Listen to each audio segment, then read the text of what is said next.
ಪ್ರತಿ ಮನೆಗೂ ಹೋಗಿ ನಮ್ಮ ಗ್ಯಾರಂಟಿ ಏನು 59,000 ಹೆಣ್ಣು ಮಕ್ಕಳಿಗೆ ಪ್ರತಿದಿನ ಪ್ರತಿ ತಿಂಗಳು 2,000 ರೂಪಾಯಿ ಹೋಗ್ತಾ ಇದೆ.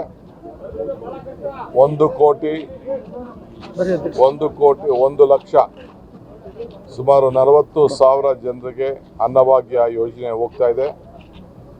ಸುಮಾರು 59,000ಕ್ಕೂ ಹೆಚ್ಚು ಮನೆಗಳಿಗೆ ವಿದ್ಯುತ್ ಶಕ್ತಿ ಉಚಿತವಾಗಿ ಪಡಿತಾ ಇದ್ದಾರೆ. ನಾನು ಅವರು ಏನು ನಮ್ಮ ಬಸ್ನಲ್ಲಿ ಪ್ರಯಾಣ ಮಾಡ್ತಾ ಇದ್ದಾರೆ ಆ ಪಟ್ಟಿ ಭಾಳ ದೊಡ್ಡದಿದೆ. ಹೀಗೆ ಇವತ್ತೇನು ಬೆಲೆ ಏರಿಕೆ ಇವತ್ತು ಗಗನಕ್ಕೇರಿದೆ. ಇವತ್ತು ಪೆಟ್ರೋಲ್, ಡೀಸೆಲ್, ಗ್ಯಾಸ್, ಸಿಮೆಂಟು, ಕಬ್ಬಣ ಎಲ್ಲ ಕೂಡ ಇವತ್ತಿಂದನೇ ಇನ್ನೂ ಸ್ವಲ್ಪ ಜಾಸ್ತಿ ಆಗಿ ಎಲ್ಲರೂ ಕೂಡ ತೊಂದರೆ ಆಗ್ತಾ ಇದೆ. ಸೊ ಅದಕ್ಕೆ ನಾವು 5 ಗ್ಯಾರಂಟಿಯನ್ನು ಮೊದಲೇ ಭಾಳ ದೂರದ ಆಲೋಚನೆಯಿಂದ ಇವತ್ತು ಕೊಟ್ಟು ಜನರಿಗೆ ಸಹಾಯವನ್ನು ಮಾಡಿದ್ದೇವೆ. ಆ ಬೆಲೆ, ಆ ಹಣದ ಬೆಲೆ ಇವತ್ತು ಅರಿವಾಗ್ತಾ ಇದೆ. ಸೊ ನಮ್ಮ ಅಭ್ಯರ್ಥಿ ನಾನು ಮತ್ತೆ ತಿರ್ಗಾ ಇಲ್ಲಿ ಹೋಗೋಕ್ಕಿಂತ ಮುಂಚಿತವಾಗಿ ನಿಮ್ಮ ಹತ್ರ ನಾನು ಮಾತಾಡ್ತೀನಿ. ಒಳ್ಳೆ ಅಂತರದಿಂದ ಮತ್ತೆ ನಮ್ಮ ಅಭ್ಯರ್ಥಿ ಇಲ್ಲಿ ಗೆಲ್ಲುವಂಥ ಎಲ್ಲ ಲಕ್ಷಣಗಳು ಕೂಡ ನಿಮ್ಮ ಕಣ್ಣುಗಳೇ ಸಾಕ್ಷಿಯಾಗಿ ಉಳ್ಕೊಂಡಿದೆ. ಜಮೀರ್ ಅವ್ರಿಗೆ ನಾವು ಕೇರಳಲ್ಲಿ ಒಂದು ದೊಡ್ಡ ಜವಾಬ್ದಾರಿಯನ್ನು ಕೊಟ್ಟಿದ್ದೇವೆ. ಅವರು ನಮ್ಮ ಸ್ಟಾರ್ ಪ್ರಚಾರಕ್ಕಿದ್ದಾರೆ. ಅಲ್ಲಿ ಮುಗಿಸ್ಕೊಂಡು ಅಲ್ಲಿ ಎಲ್ಲೆಲ್ಲಿ ಕೆಲಸ ಎಲ್ಲ ಮುಗಿಸ್ಕೊಂಡು ಅವರು ಆ ಕೆಲಸ ಏನು ವಹಿಸಿದ್ದಾರೆ ಫಸ್ಟು ಆ ಕೆಲಸ ಮಾಡೋಕ್ಕೆ ನಾವು ಹೇಳಿದ್ದೇವೆ. ಇನ್ನು ಬೇರೆ ಎಲ್ಲ ಮೈನಾರಿಟಿ ಲೀಡರ್ಸ್ ಕೂಡ ಇಲ್ಲೇ ಇದ್ದಾರೆ. ನಾವು ಅವ್ರಿಗೆಲ್ಲ ಜವಾಬ್ದಾರಿಯನ್ನು ವಹಿಸಿದ್ದೇವೆ. ಸೊ ಎಲ್ಲರೂ ಕೂಡ ಬಂದಿದ್ದಾರೆ. ಎಲೆಕ್ಷನ್ ಯಾವ ರೀತಿ ತಿರುವು ತೆಗೆದುಕೊಳ್ತದೆ ಅನ್ನೋದು ಮುಂದಿನ ದಿನದಲ್ಲಿ ನೀವೇ ನೋಡ್ತೀರಿ.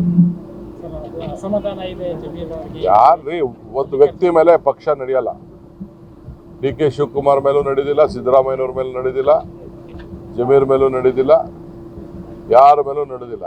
ಪಕ್ಷದ ಸಿದ್ಧಾಂತದ ಮೇಲೆ ಇವತ್ತು ನಮ್ಮ ಕಾರ್ಯಕ್ರಮಗಳ ನಡೀತದೆ.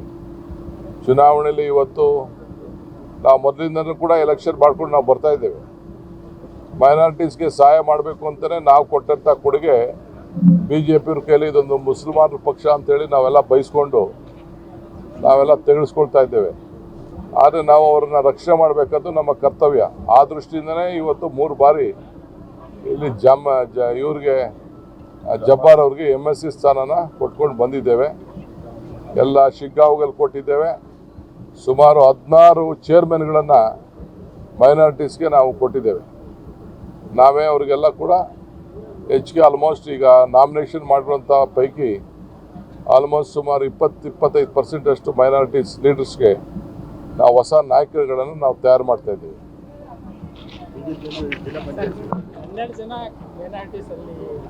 ಅವ್ರು ಯಾವಾಗಲೂ ಆಗ್ತಾ ಇರ್ತಾರೆ.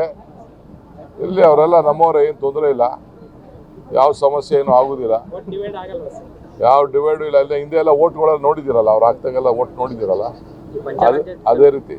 ಪಂಚರಾಜ್ಯ ಚುನಾವಣೆ ಮುಗಿದ ಮೇಲೆ ಸಿದ್ದರಾಮಯ್ಯ ಅವರು ಹೈಕಮಾಂಡಿಗೆ ಮಣಿತಾರೆ ಅಂತ ಮೊನ್ನೆ ಒಂದು ಆರೋಪ ಮಾತಾಡೋಣ. ನಿರ್ಭೀತ, ನಿಷ್ಪಕ್ಷಪಾತ, ವಿಶ್ವಾಸಾರ್ಹ ಸುದ್ದಿಗಳಿಗೆ ಮತ್ತೊಂದು ಹೆಸರಾಗಿರುವ ನ್ಯೂಸ್ 18 ಕನ್ನಡ ಈಗ ಆಪ್ನಲ್ಲೂ ಲಭ್ಯವಿದೆ. ದಯವಿಟ್ಟು ಇಲ್ಲಿರುವ QR ಕೋಡ್ ಸ್ಕ್ಯಾನ್ ಮಾಡಿಕೊಂಡು ಆಪ್ ಡೌನ್ಲೋಡ್ ಮಾಡೋದಕ್ಕೆ ಮರಿಬೇಡಿ. ನಿಮ್ಮ ಬೆಂಬಲ ಹೀಗೆ ಸದಾ ನಮ್ಮೊಂದಿಗಿರಲಿ. ಧನ್ಯವಾದ.